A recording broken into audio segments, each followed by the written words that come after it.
I just realized I was capturing audio with two different devices, and I bet the whole intro is screwed up now.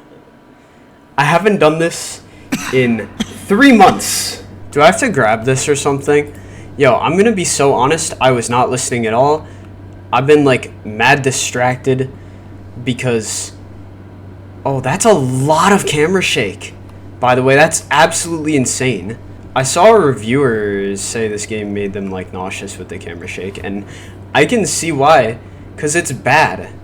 It's like really, really bad. I haven't posted anything in like 3 months, and I have many really good reasons for that, and I want to apologize to you guys because like I was going through some really awful shit, and like my life basically went to shit, and I had no energy, no motivation to film. I felt like shit. I had like, all right, so start from the beginning, right? Like it all started to go downhill this summer, like end of the summer. Like my relationship with my girlfriend was like fucked up. Like she screwed up a lot of like I don't want to blame fully her because like I probably wasn't the best either, but she like basically manipulated me, and you know, that went well. So I cut things off because like I was tired of being basically like, you know, manipulated and kind of like emotionally abused. So I cut things off, like, and I still had feelings for her. So that was like a rough week or two that I had to go through. And before that, I got in a car crash, and it was me and my best friend Ollie, and I don't know if I talked about this yet, but me and him got in a car crash. I was driving, it was on the highway. We were going 55 miles an hour, but like we rear-ended this lady because she pulled out, like she was in the exit lane and she pulled out in front of me in the lane I was in. And I just couldn't stop in time because she slammed on her brakes, and there was like other cars in front, and like I didn't have enough time to react.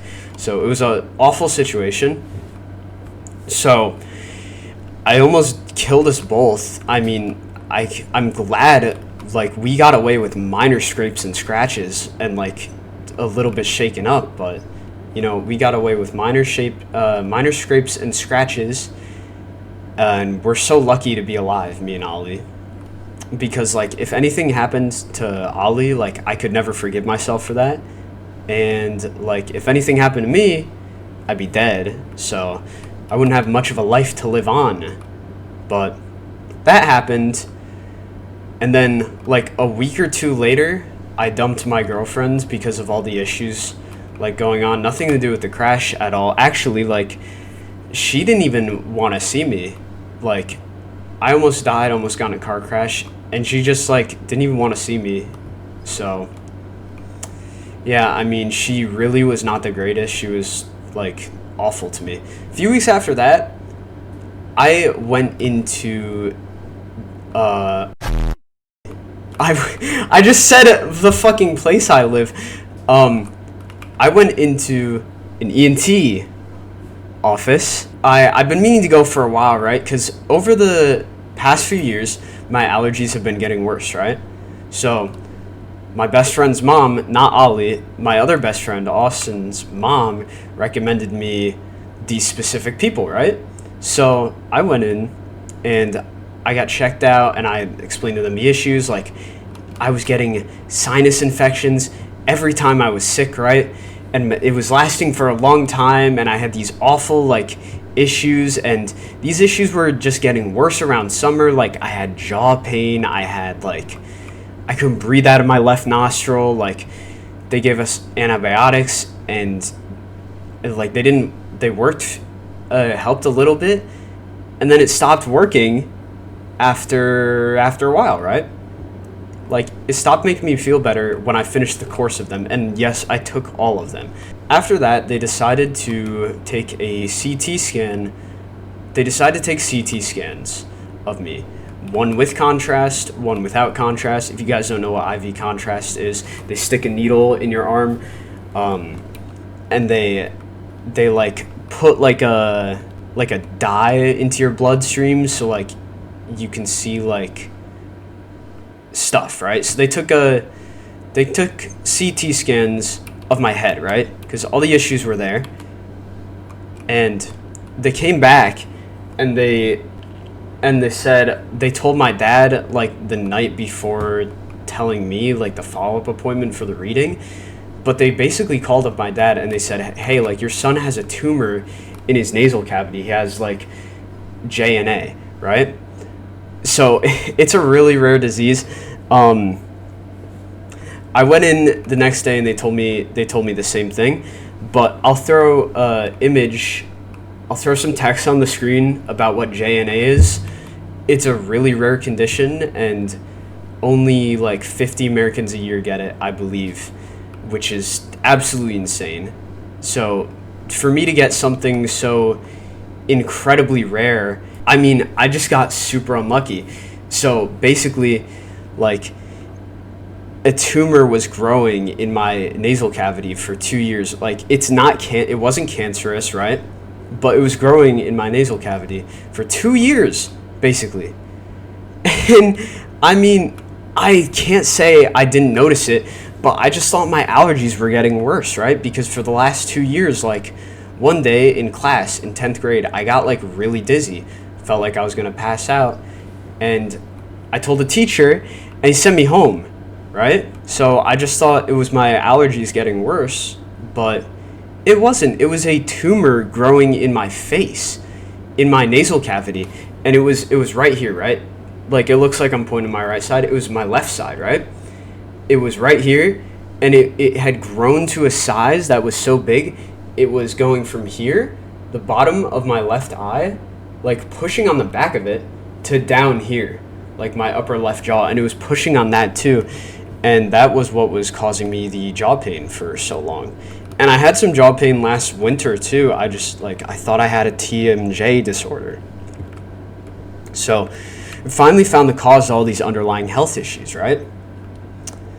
And the only way to fix JNA is through surgery. So I knew I was going to have to get surgery, like major surgery. He told me like it's going to be a 10 to 12 hour long procedure, like minimal risk, but like it's going to be rough, you know? So I knew I had to get surgery like a month before I did. Yeah, this is just fucking crazy. Like, I thought my life couldn't get any worse, right? I hit rock bottom. Like, I was like, my relationship went to shit. I lost my job, lost the car.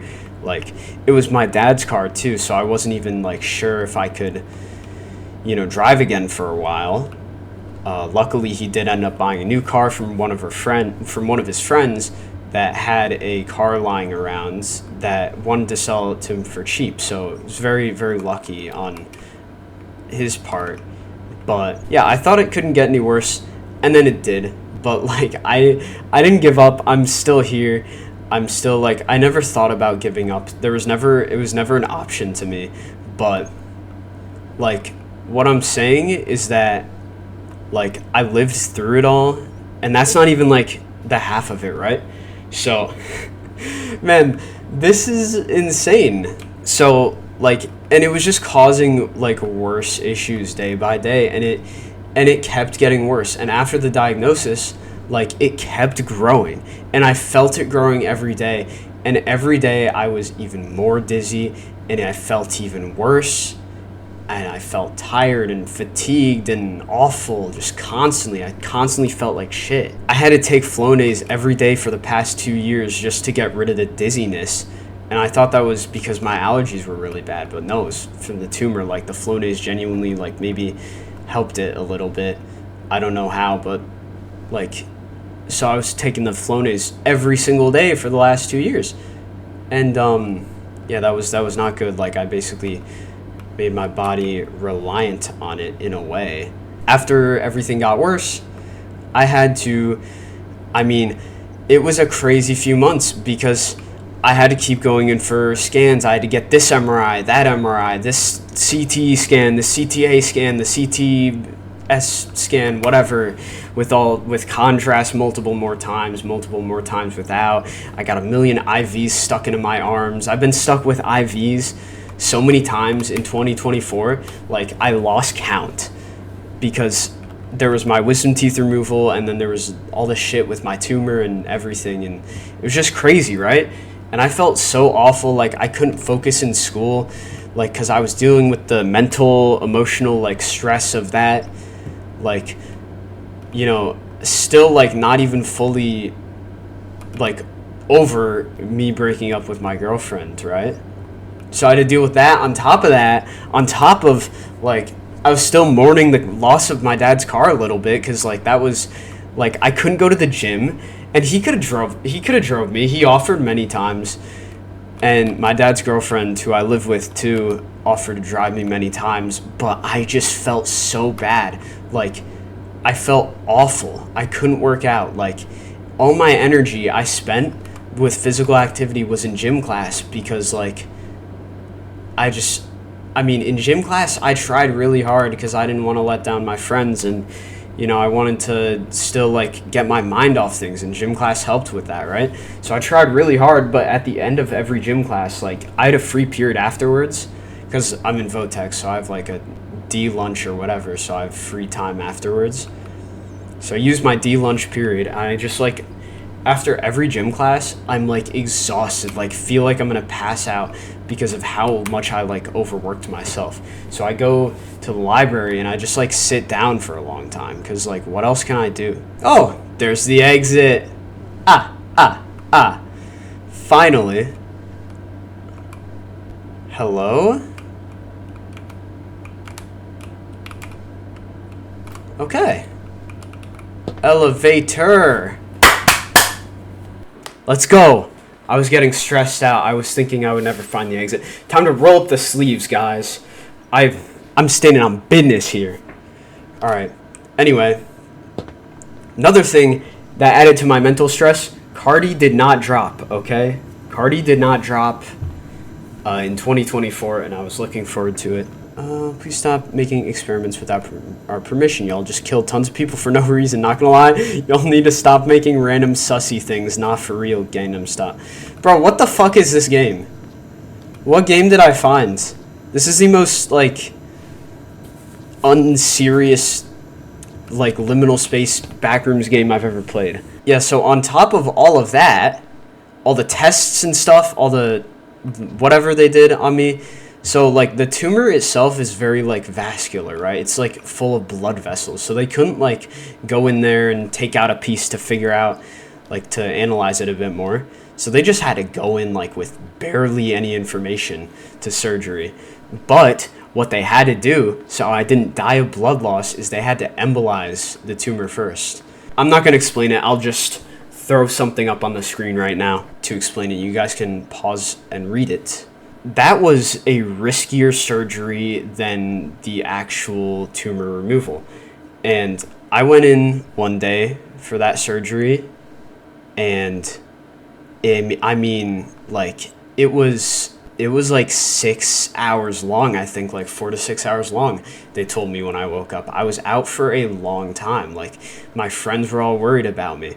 I woke up, like, they gave me fentanyl, and I woke up, like, high as a kite. It was crazy. I mean, it was hell. Like, it was honestly awful, because I had to spend the night in the hospital, and they kept coming in. They kept saying, like, follow my finger, do all these, like, tests, making sure I'm lucid and I'm not, you know, brain dead. They didn't, like, mess anything up, right? And they kept taking my vitals and stuff, and I just, like, I couldn't sleep. I got, like, 3 hours of sleep that night. And I just felt awful. I felt so bad. And that wasn't even, like, the main surgery, so I was still, like, nervous for the main surgery, you know? Wow, this is gorgeous. But yeah, so I believe that was on a Saturday. I went in for that. And then Sunday morning I got out. And, like, I was fucked up. I was still fucked up from the fentanyl they gave me to put me to sleep for the whole surgery. and like I was on painkillers and stuff, and they gave me like Tylenol and whatever. And guess what? This entire time, throughout this entire process, starting a week before the surgery to like 3 weeks after, I wasn't allowed to take any ibuprofen because it thins the blood a little bit, like slightly. So it would have actually given me a higher chance of bleeding out and dying, like before, during, or after the surgery. So basically, like, the embolization kind of like killed the tumor, right? Like blocked it off. And after that, they said like I might notice some headaches and stuff and some effects from the embolization. And they went in through my groin, right? They went in like on the right side, and they went in through like a major artery or vein or something, and they went like all the way up to the tumor here, which is close to the brain, which is why it was risky, because like the stuff they were injecting into me is called like onyx or something, and it was it like blocks the blood flow to the tumor or wherever they're trying to block the blood flow from, right? So they injected that stuff into there, and like that went well, but I was still like really fucked up. But they told me like the more you walk, like the better, like even if it hurts, just like walk, and it might help in the long run with the pain and the soreness and stuff. So I made plans with my entire friend group, besides Austin because he had plans, to go to the mall the day after my surgery. And I told them, guys, listen, I can't promise I'll pull up, but if I'm feeling up to it, I will. And this is crazy because this was the day after I had like a major surgery. I still fucking went. Like, I woke up that morning. I woke up, I only slept because she gave me 6 milligrams of melatonin, which is like a heavy ass dose. I was like, yo, nurse, can you get me some melatonin? Because I can't sleep, but I'm like exhausted, but like I feel like awful. Like I need something to get me to sleep. And she's like, yeah, I'll put it in order for you. And this goated nurse, she brought back 6 milligrams of melatonin, knocked me right out for 3 hours. So that night, I slept for 3 hours. I woke up the next morning.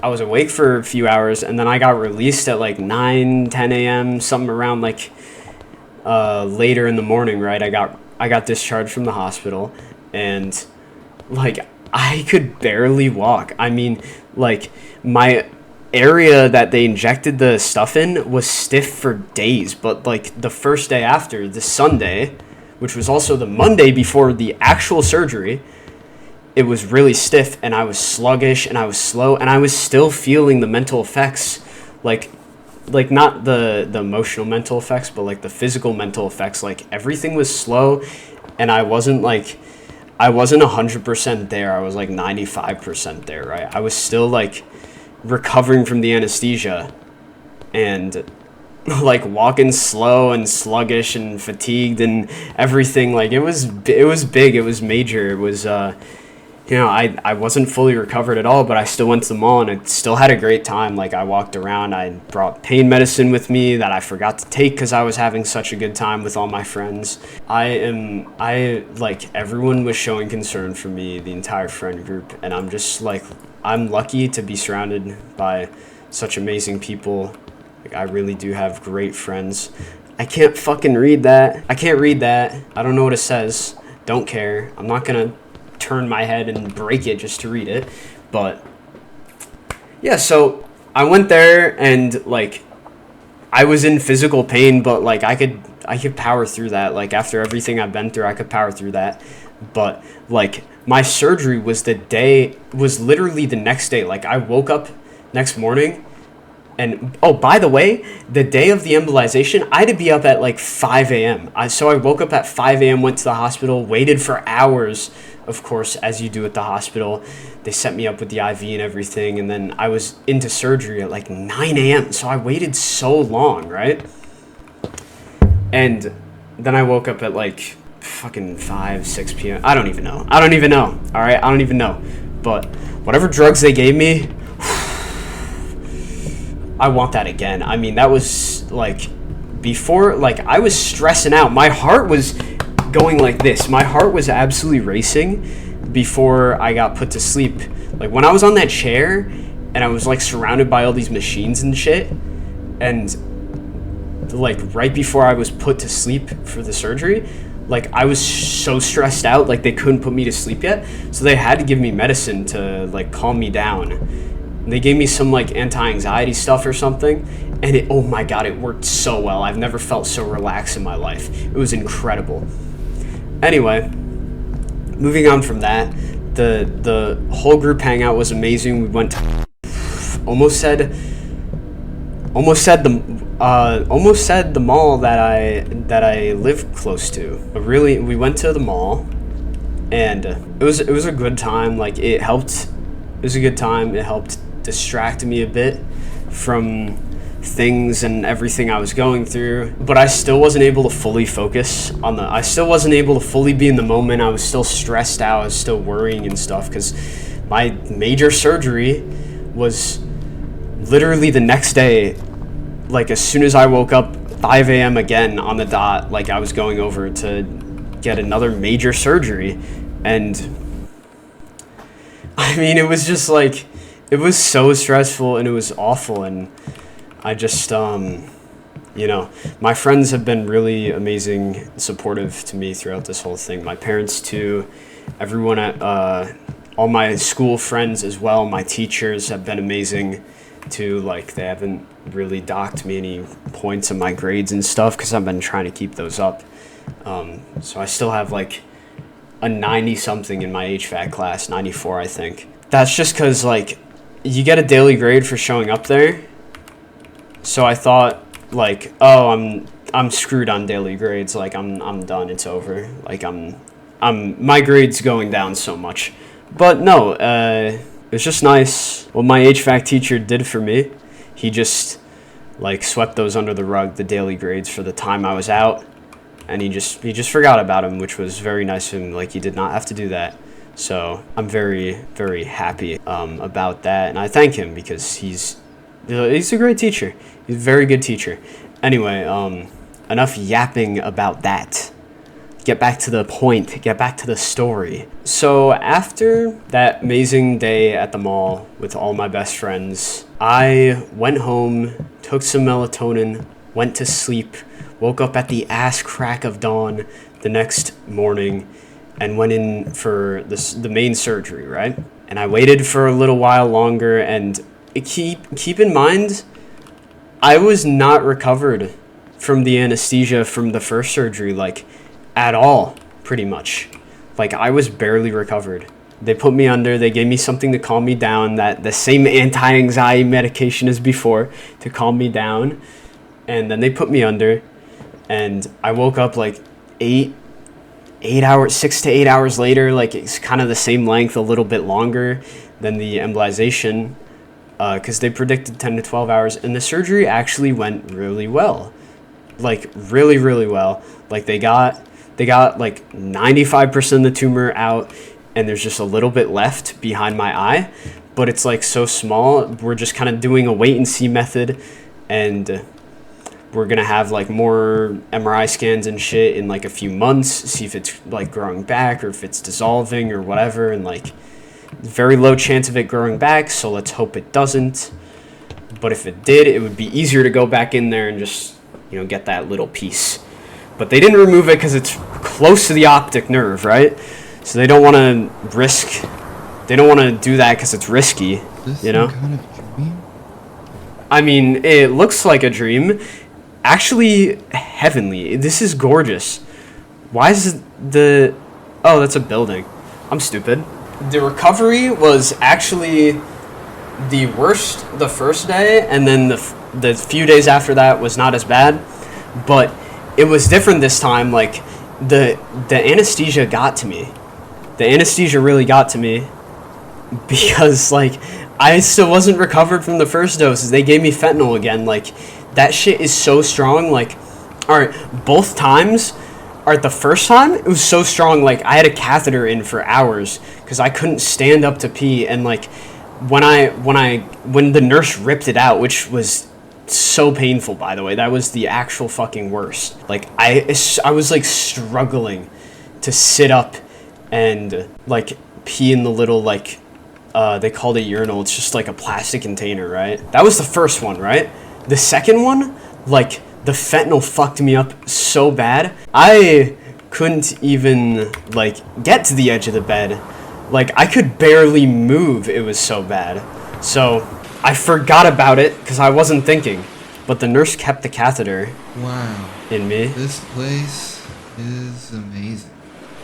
Wow, this voice acting is not. Sorry. Whoa, the sun! What is going on? What is happening? This shit going super speed! So do I have to stay here? Forever? Honestly, I wouldn't mind. This seems like paradise to me. Are you fucking kidding me? I wasn't even done with my story. That's how short this game is. Moving on. This is Can't Escape the Backrooms. Same deal with this game. I just saw it randomly. I don't know what the fuck is going on with it. So we're gonna... Whoa. A lot of levels. Cool. I'm excited. Let's get into it right now. A cutscene too? We eating good tonight, boys. We eating good tonight. Pretty run-of-the-mill no clip into the Backrooms cutscene, but like I'll take it. It's safe, secure, minimal entity count.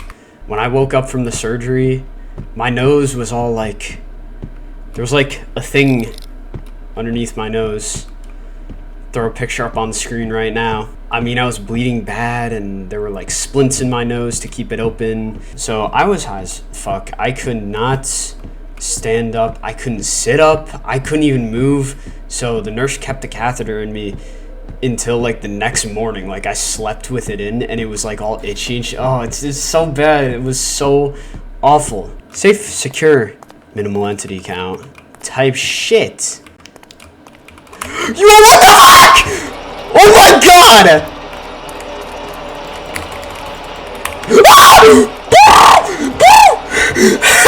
What the fuck? What do I do? What do I do? Let me in. Where? Oh, I can hide in lockers. Anyway, I was still extremely high off the fentanyl and it took a while for it to wear off, so I had to stay overnight again and I got awful sleep, as you do, because they kept coming in to check on me and everything, and I went home the next day, like midday.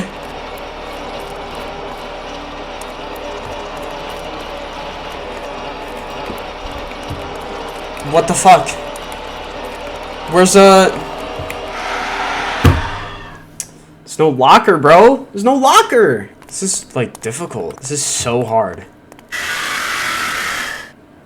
Where the fuck did you come from? What? This is so much work. I gotta pull a lever and find a door. Are you kidding me? Oh, this is why I stopped playing video games. It feels like such a chore sometimes. The surgery was on Monday. I went home Tuesday midday. And they prescribed me oxycodone and anti-nausea meds, and I was living my best. Actually, the anti-nausea meds were not doing anything. In the hospital, they gave me oxycodone too, which was really helping.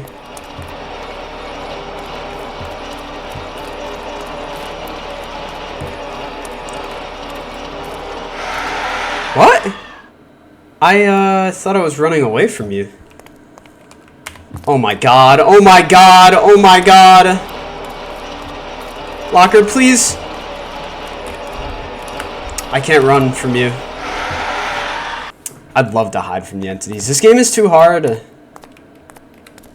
Are you fucking kidding me? Dude, give me a break. Directly after the surgery, food tasted so good. Like, I could not taste food properly for like a good, I don't know how long, but food was bland and gross, and I don't know how I kept eating that shit because it was disgusting. It was nasty, right? For like 2 years almost, my sense of taste was getting shittier because I guess like because it's linked, right? Like sense of smell and sense of taste are like kind of linked. This game's actually scary. Like, I'm not having a good time. I'm fucking shitting my pants right now. This is scarier than the surgery, okay? I wasn't even that scared. I was just, like, kind of nervous.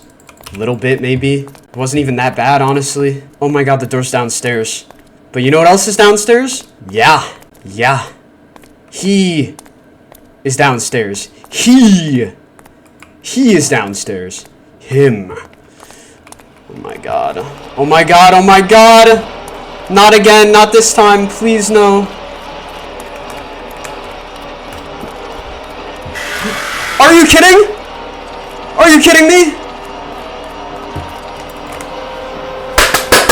Oh my god. Oh. Where is the door? Wait, is this the door? Oh my god, I made it out.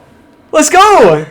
Wow, this game is such a blatant ripoff of Escape the Backrooms, it's not even funny.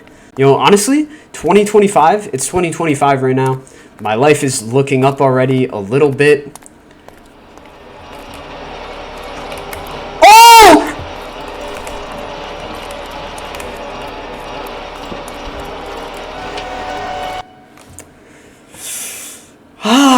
The fuck? Virgil, is that you? Yeah, I need the fucking Yamato. I need the Yamato, like that's what I need. Alright. I've recovered really nicely so far, and this is the best I've felt in like 2 years. I mean, I didn't realize how shitty I felt until I got that tumor out. Things are better. Second time I almost died in 2024. I mean, my year 2024 was like this, right? January, February, March, April, May, June, July, August, September, October, November, December. just went to shit in the last half.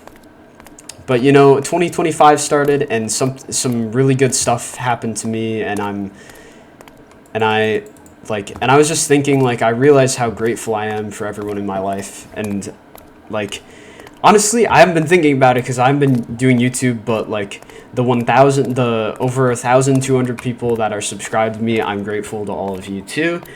It's just genuinely a fun hobby. Like, I've always wanted to do YouTube, and for years I couldn't because I didn't have a PC, but now like that I can, you know, I'm happy to be doing this. Like, I enjoy it. It's a good time. I'm really thankful for all of my loved ones, all of my best friends, my family, my girlfriend. I'm very thankful for everyone I love, everyone that's important to me, helping me through all this shit. Like, I know I'm getting all sappy with it. I know I'm getting all sappy and emotional with it, but, you know, I'm really thankful for all of that, because 2024 was definitely the absolute like lowest point in my life, that's for sure. Like, there's no doubt about that at all. Yeah, 2025 so far has been amazing. Some really good stuff happened to me. I don't want to get into it too much, but some really good stuff happened to me, and yeah, everything's like a lot better. A lot of issues I had at the end of the year of 2024, besides like the surgery, it's like personal stuff, I won't get into it, have been resolved, and the future looks really bright and hopeful, and I'm really optimistic about it for the first time in a long time. And it, you know, it feels really weird because I was so like I was so miserable for so long, like basically half of 2024, and it was awful because of the you know, the shit that was happening to me. It was just one thing after another, and it all added up, and it made me miserable, and it made life absolutely shit for a while. But, you know, there's no light without darkness. There's no pleasure without pain. There's no good without bad. And everything that happened to me, the surgery saved my life. I would have died without it if the tumor had continued to grow, and the symptoms were getting worse. The ailments I had from the tumor were just getting worse day by day by day, and it just made me feel awful physically and mentally. And like, just talking about all this stresses me out because I'm like remembering how shitty I felt, right? And I never talked about some of the other issues that I was experiencing like during all these times, like at the end of 2024 with everything going on. But, you know, there was so much, right? And there was a few things I didn't talk about because it's like really personal stuff, but like there's more. Like it's not just that shit. It's just like a ton of stuff building up and just like it's just awful. It's just so bad. Just so absolutely horrendous. And I'm glad 2024 is over because year was fucking shit. Like first half was good. Summer like pretty good until like summer is where it kind of started to go downhill for me. Then it really started to go downhill short time after, and then like September really started to go downhill. But you know, my life is amazing right now and I love it. And I'm so glad, so thankful for everything, so happy that I'm alive because I could have died very easily. I could have died very easily twice this year, last year, but I didn't, and I'm thankful for that. And I'm like, I got a lot of great gifts for Christmas this year, but the best gift I got was a surgery, both of them, because like I would have died without them, and the embolization was necessary because like if I didn't, something says, are you kidding me?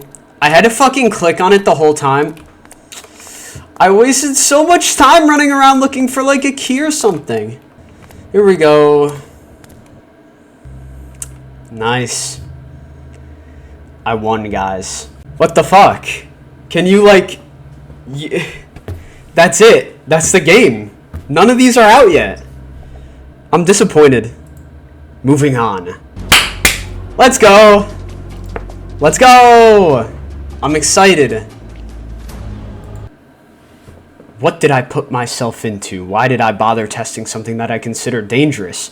Was I arrogant, stupid, or just curiosity? God knows what this place is. They gave me instructions so that I don't die here, but it's empty. I guess I just need to escape. May God be on my side. Press space to continue. The mouse moved on. This is insane sensitivity, by the way. Is this my sprint bar? Wow, dude. I'm fucking zooming. Anyway, 2025. It's gonna be a good year. Knock on my desk. Don't jinx it, right? But no, I have a good feeling about 2025. I'm excited. Things are changing. Things are getting better. I physically feel the best I've felt in years. And I'm graduating this year. I'm turning 18. And oh wow, I'm already lost. The fuck is that? Yo! Is he still behind me? Oh shit, he's coming! Get the fuck out of here, dude. Who the hell are you? Oh my god, there's two! No! I got sandwiched, dude. One went up my ass and the other went down the throat. You get the idea. Oh! Holy shit! Good God.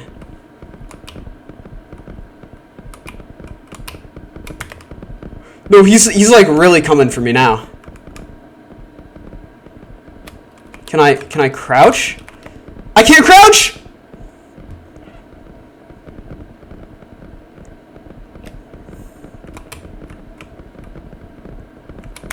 They're both coming for me now.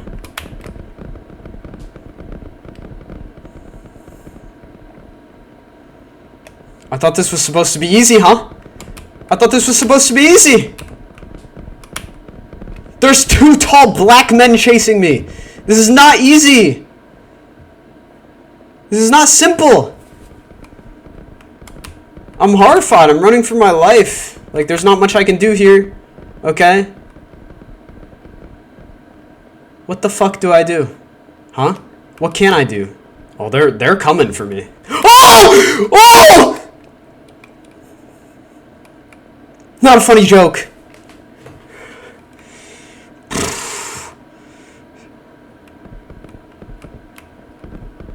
No fucking stop! I can't do it. I can't do it, dude. I can't do it. Also, the tumor was making my face look visibly, like, droopy on one side. I'll throw up a picture on the screen right now. It was making my face look visibly droopy on one side. Oh, I found the exit. Nice. There's the exit again for the next level. Godspeed, soldier. Never fucking mind. Gotta find a key. Oh, look, there it is. There it is, glowing on the ground, just like a doubloon. Anyway, I'm like, what shit is gonna happen to me? What shit is gonna happen to me next, huh? Like, after all that bad shit happening to me, like, recently in 2024, what's gonna happen to me next, huh? What's next on the agenda of pain and suffering and misery? Yeah, I should be coming out with, like, videos more regularly. I'm gonna not rush, take my time, and make them the best they can be. Hey, no, I don't like this. I need a Tums, bro. I can't do this shit anymore. Oh, yeah. Oh, yeah. You guys see that? That's our shit right there. Oh, yeah, by the way, that oxycodone they gave me after the surgery, the second one, like, I struggled to sleep, like, for a few days after. I stopped taking it during the day, and I just took Tylenol instead and just suffered through the pain. I saved, like, the last 3 or 4 of them for, like, nighttime. And I saved one for the follow-up appointment. I took that before the follow-up appointment. What is that?